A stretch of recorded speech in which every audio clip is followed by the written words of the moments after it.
All right. Hey there, everybody. It is Thursday, December 6th, 2012.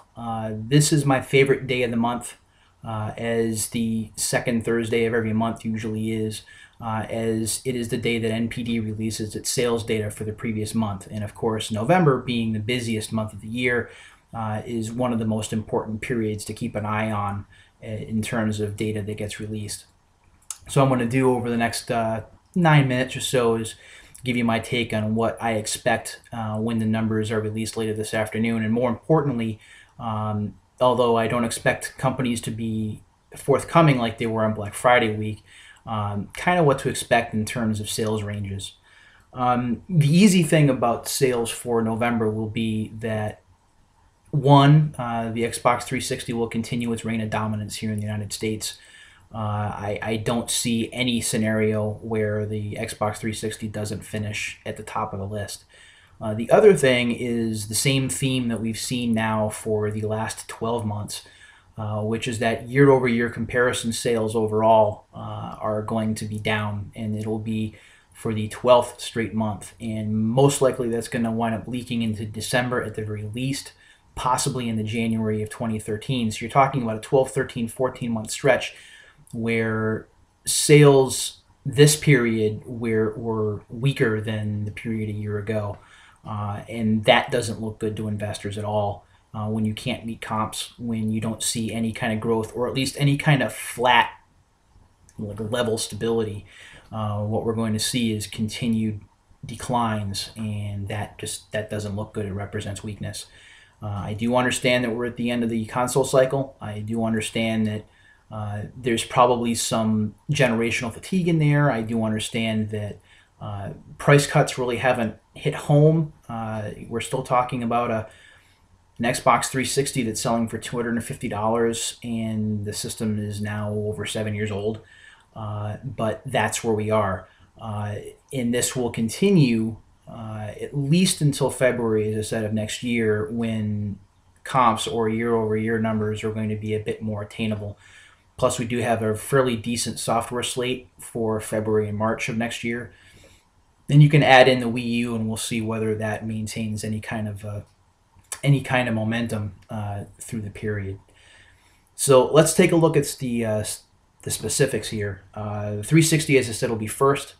Now I'm going to leverage some numbers here from Wedbush Securities, which is Michael Pachter's firm. They think that it's going to be about 1.4 million units for the 360 for November.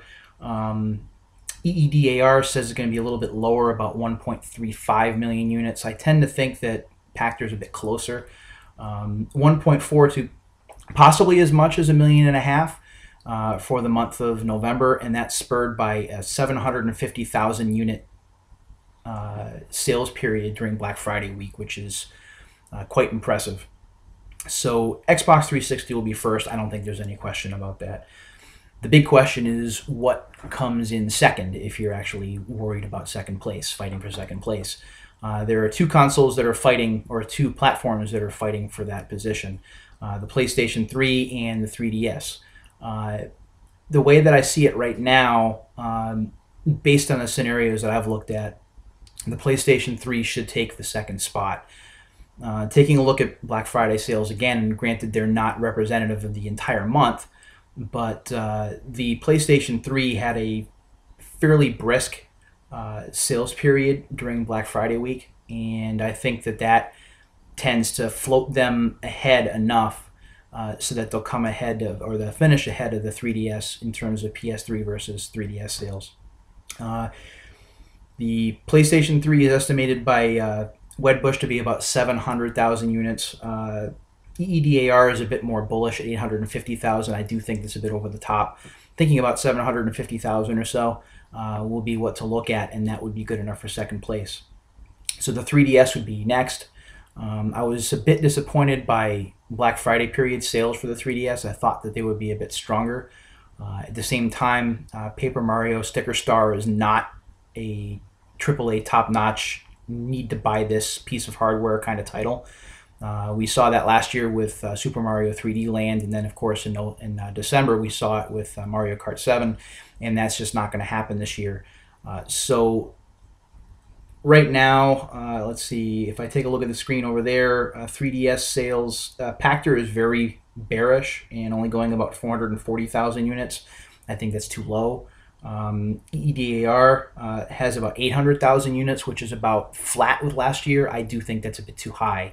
I'm thinking probably about 600,000 units or so, and again, that's a very, very big guess. I can't verify that that's going to be right or not. Of course, we'll find out tomorrow or over the weekend, depending on whether Nintendo announces numbers or whether they get leaked. So those are your top three. You've got your 360, you've got your PlayStation 3, you've got your 3DS. Next in line, it's going to be very interesting to see whether Wii or Wii U finishes below or in the next spot. Wii U sales are estimated to be 450,000 units for the month, and really it's only about a week or so of NPD tracking time. Whereas the Wii, and I have to throw out EDAR's number there because they list 170,000, and Nintendo said that 300,000 Wiis had sold during Black Friday week alone. So we can discard that number, and if we go with Pactor's number of 435,000, that makes it pretty close. So I'm going to say at this point that the Wii U will edge the Wii in terms of your 4th and 5th place spots. The DS is an interesting spot, and we really don't talk too much about the regular DS anymore because there really aren't as many new games for it. It's almost considered last generation kind of platform, but it's still selling pretty well. It outsold the DS, or outsold the 3DS during Black Friday week. So it'll be interesting to see where that ends up. It could wind up edging out the both the 3DS. I'm sorry, both the Wii and the Wii U. But I really, it's hard to say. Probably in the middle. If we take a look, at those numbers, though, I think that with the DS being estimated anywhere between 260 to 375,000. And I think the 260,000 again is a bit too low. I think that right around the 375 to maybe 400,000 or more is where we're going to wind up. And then we come to the Vita, and I don't see the Vita in a position where they're going to be outselling anybody for the month of November, and that's despite Assassin's Creed Revelations. That's despite Call of Duty Black Ops Declassified. That's despite a price drop at certain retailers for the month. That's supposed to be temporary. It should break the 200,000 mark, but I don't think that it's going to be impressive enough that it's really going to open any eyes. It may lend a little bit of hope that there's actually some interest in this system, but we're going to need to see that trend continue through December and then into January before we can actually start to believe that the Vita is turning a corner, and frankly, I don't see it. So that's how I view the hardware war shaping up for November. 360 will be on top, PS3 second, and 3DS third, and then the Wii and the Wii U will fight for the 4th and 5th spots, with the DS in there somewhere, and then Vita at the bottom of the list. So I have about a minute left, and I will talk very briefly about software. I really don't like talking about software when it comes to NPD because we don't track digital sales, and that is, like it or not, a fairly significant component that we can't account for. I don't think that there's any question that Call of Duty Black Ops 2 is going to be the big seller for the month. I do think that Halo 4 will be just behind it, and then I think Assassin's Creed 3 will be just below. So those I think are the top three. We'll see who finishes where from the 4 to 10 spots, but that's what I'm seeing now. So that's my look at what I'm thinking is going to happen when the numbers come out later this afternoon, and we'll do a video and take a look at this when the numbers become more apparent and I get more information from sources a bit later. Enjoy your Thursday, everybody. Enjoy NPD Sales Day, and we'll talk again soon.